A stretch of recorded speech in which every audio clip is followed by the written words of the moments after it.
Olá, meus amigos. Para você que acompanha aqui o canal, né? Eu falei que eu ia criar um outro canal onde a gente vai poder discutir outros tabus, né? Não relacionados ao mormonismo. Então eu já iniciei o canal e tem um vídeo já postado lá e eu tô postando o segundo, tá? Então, se você quiser dar uma olhada, eu vou deixar aqui o link para você na descrição desse vídeo, tá bom? Para você dar uma olhadinha lá nas coisas que a gente está conversando, está começando a conversar a respeito, tá bom? Antes de entrar na história do vídeo de hoje, eu preciso te falar uma coisa, viu? Porque não tem como ignorar. Hoje é dia de ação de graças aqui, né? Thanksgiving Day, né?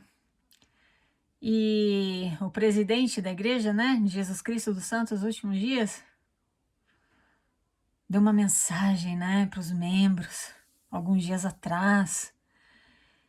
E ele falou algo tão importante. Me desculpe o deboche, mas não dá, né? É patético. Ele falou algo que ninguém jamais imaginou, né? Ainda bem que foi uma revelação, ainda bem que ele é um profeta, né? Resumindo a mensagem dele, ele falou que se a gente pensar mais nas coisas pelas quais nós somos gratos do que pensarmos mais nos problemas que a gente está vivendo, nós vamos viver melhor. Ai, que coisa boa, né? Que descoberta maravilhosa que ele fez, né? E aí eu acho que ele desafiou os membros a serem gratos, e agora você vê Olha, com todo respeito, você que é mórmon, viu? Mas eu tenho vídeo na mídia, né? Tenho visto na mídia, no Facebook principalmente, hashtag ser grato, e as pessoas expressando a gratidão delas por coisas que... É muito triste elas terem que escutar de um homem que elas acreditam ser um profeta de Deus, para elas se darem conta de que elas deveriam ser gratas por todas essas coisas das quais elas estão falando, o ano inteiro, todos os dias. Meu Deus do céu, então tá aí um profeta de Deus para você, né? Um ano em que o mundo inteiro viveu uma pandemia seríssima que levou a vida de centenas de pessoas e criou um caos na saúde em várias partes do mundo. Que pena que ele não profetizou que essas coisas iam acontecer, né, amigo? Mas como profeta, ele precisa te falar que você tem que ser grato pelas coisas que você tem.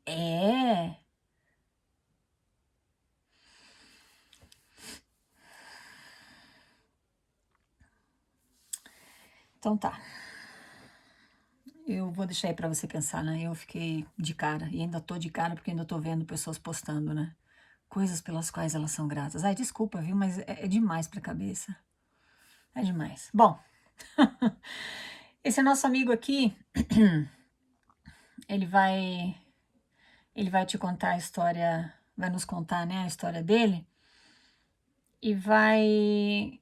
A história dele, a experiência dele na igreja mórmon, na igreja de Jesus Cristo dos Santos, os últimos dias, foi bem simples e curta, pra sorte dele. E veja como é que ele conseguiu isso. Como foi que ele conseguiu poupar tempo e não perder tempo lá e ser enrolado acreditando no profeta que não profetiza coisa nenhuma? Só fala que as pessoas têm que ser gratas, né? Desculpa, eu não me conformo com isso. Bom, tudo bem. Então ele fala o seguinte: Oi, Vânia, eu tenho 19 anos e conhecemos, meus pais e eu, a seita mórmon no ano de 2017. Eu tinha 15 anos quando recebi o sacerdócio arônico no ofício de mestre. E no começo, sempre que eu ouvia os ensinamentos nas aulas do seminário, reuniões dominicais, me alegrava, pensava que tudo que se praticava lá dentro era correto.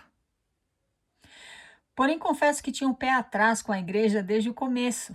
Por exemplo, quando diziam que os livros deles eram mais corretos do que qualquer outro, até acima da Bíblia, pois diziam que foram adulterados com o tempo e sempre elevaram a igreja acima das outras pessoas de outras denominações, pois diziam que só eles herdarão todos os privilégios celestiais, mas os outros não. Ou seja, quem não conhecer e ficar nela não herdará tais glórias. Tomara que eu me lembre de comentar sobre isso aqui, tá? Fazer um comentário importante. Eu pensava, então se eu não tivesse conhecido essa igreja, mesmo que eu conhecia a Deus, estaria perdido? Olha aqui o senso crítico dele, tá?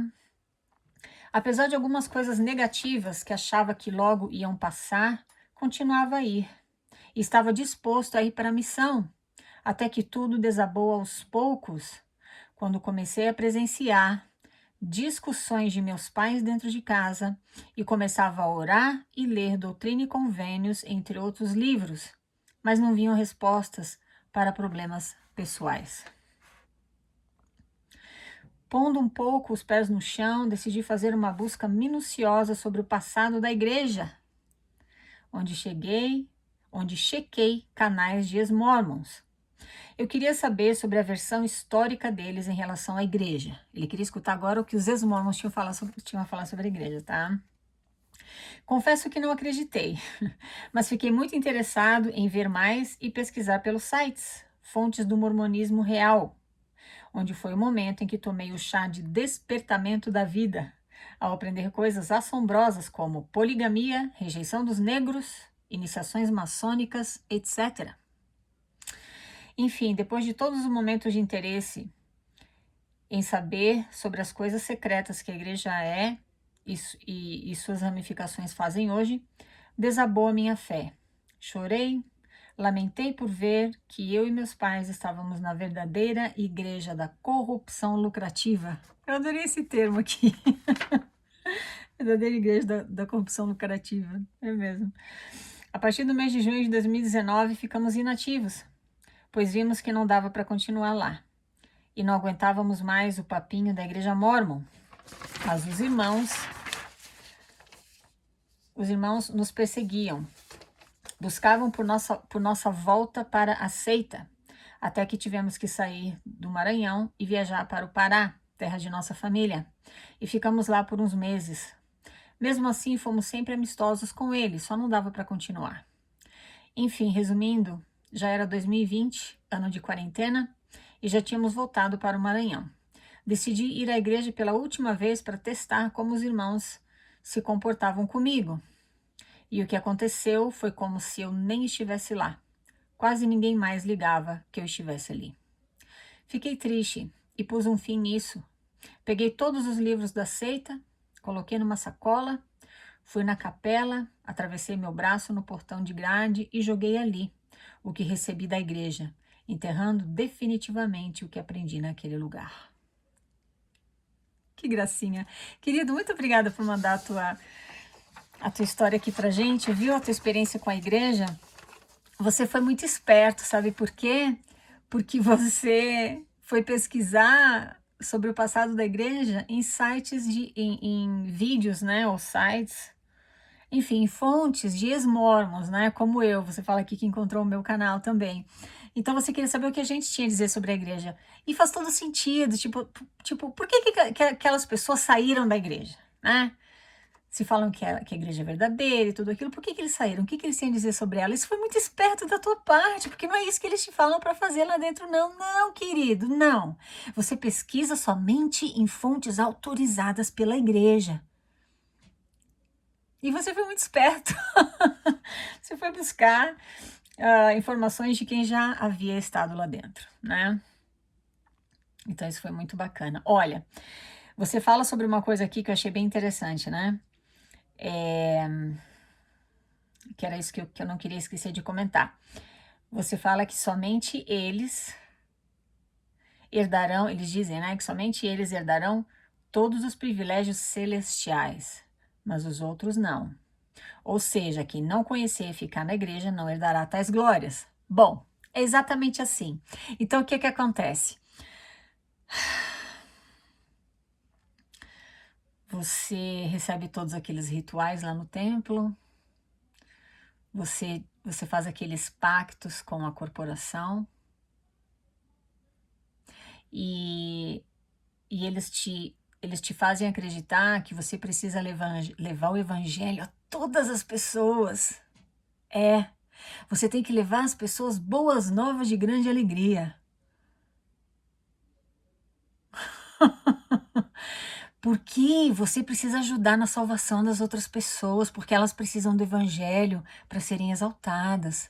E não só as pessoas vivas, não. Você também tem que levar os nomes das pessoas que já morreram, porque elas têm que se tornar mormons lá no mundo espiritual que Joseph inventou, né? Que os espíritos ficam lá, né? E eles ficam esperando, aí quando você se batiza aqui em nome deles, né? Eles ficam felizes e a maioria deles aceita o evangelho e tudo aquilo bem fofinho, né? Meu Deus, isso é uma jogada de marketing genial. Porque não basta você consumir o meu produto, você tem que me ajudar a vender. Não basta você consumir meu produto. Teu vizinho tá usando meu produto? Não? Então bora lá falar pro teu vizinho. Tua vida não tá tão melhor do que a dele? Então vai lá falar para ele, porque se ele consumir meu produto, ele vai ser tão feliz quanto você. Quem é que está lucrando com isso? Eu. E você acredita?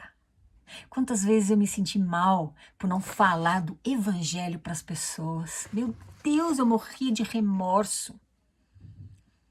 Então não basta você fazer missão. Não basta você mandar todos os teus filhos para a missão. Todo membro é um missionário. É a propaganda boca a boca. É o marketing que melhor vende, viu? Se eu comprar um produto, chegar aqui e falar para você, gente, isso aqui é maravilhoso, porque isso, porque aquilo, você vai comprar o meu produto, né? Porque você vai acreditar que vai ter os mesmos resultados que eu tive.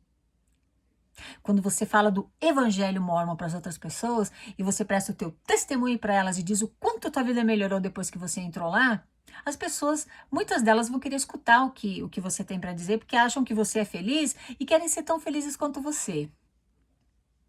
E elas compram um produto. Qual é o produto? Elas se batizam na igreja, entram no templo, agora estão presas pelo anzol. E elas vão apoiar a cada 6 meses na conferência geral, né, por vídeo, via satélite, elas vão apoiar um profeta e 12 apóstolos da igreja, que te fazem acreditar que eles falam com Deus face a face. E nenhum deles fala. O máximo que você vai escutar de um profeta num ano de pandemia mundial é que você tem que ser grato pelas coisas que você tem, ao invés de ficar pensando nos problemas. Essa é a qualidade dessa corporação, que eu achei bem interessante o termo que o nosso brasileirinho querido usou aqui. A verdadeira igreja da corrupção lucrativa. É. Ai, eu adorei. Então, ele voltou depois. Primeiro, logo no começo, quando eles se afastaram da igreja, né? Ele disse que as pessoas continuaram insistindo para eles voltarem e tudo, porque era uma família completa, né? Era o pai, a mãe e o filho. Então tem os sacerdócios, conta nas estatísticas, tá? Da igreja, porque é mais mão de obra gratuita para eles, né? A partir do momento que ele foi sozinho, quando ele voltou, né, pro Maranhão, ele foi sozinho à igreja para ver como ele seria tratado lá, ele se sentiu invisível. Aí ele se deu conta que ele não tinha amigos lá dentro. No caso dele, talvez a tua experiência tenha sido diferente, mas a dele foi essa. Ele foi lá e ele se deu conta que como ele estava afastado da igreja, as pessoas já ficaram meio assim com ele. E os pais não estavam lá, era só ele. Então ele se sentiu invisível e ele tomou a decisão que ele achou melhor para ele mesmo. Pegou todos os livros que ele tinha ganho na igreja, colocou numa sacola, foi lá, pum! Jogou no quintal lá e enterrou a experiência dele com a igreja mórmon. Eu fico feliz por você, meu querido. Você economizou 2 anos da tua vida, que provavelmente você teria ido para a missão, como você fala aqui. Você deixou de vender o produto deles de graça e sofrer aquela lavagem cerebral a que as pessoas se sujeitam lá dentro, porque não deu tempo. Você não deu tempo que eles precisavam para te controlar e te manterem preso pelo anzol. Então eu fico feliz por você, você é tão jovem e você dividiu a tua experiência com a gente aqui. Muito obrigada, viu? Então é isso, meus queridos. Presta atenção, é assim que funciona. Vamos vender o produto. Já falou do evangelho pro vizinho? Já mandou nomes pro templo? Bora aumentar os números. Eu tô falando assim, rindo, mas é triste, é trágico, é nojento, é abusivo, é absurdo, é corrupto, porque é tudo isso em nome de Deus. E eles sabem, eles conhecem as mentiras. E eles sabem como te manipular. É isso aí, meus queridos. Não esquece de ser grato, hein? Hashtag ser grato. Ai, desculpa, eu tenho que debochar, porque isso foi demais, né? Arrasou, matou a pau essa do Nelson. Nelson mesmo. Muito obrigada por me escutar, meus queridos. Falamos na próxima. Tchau, tchau.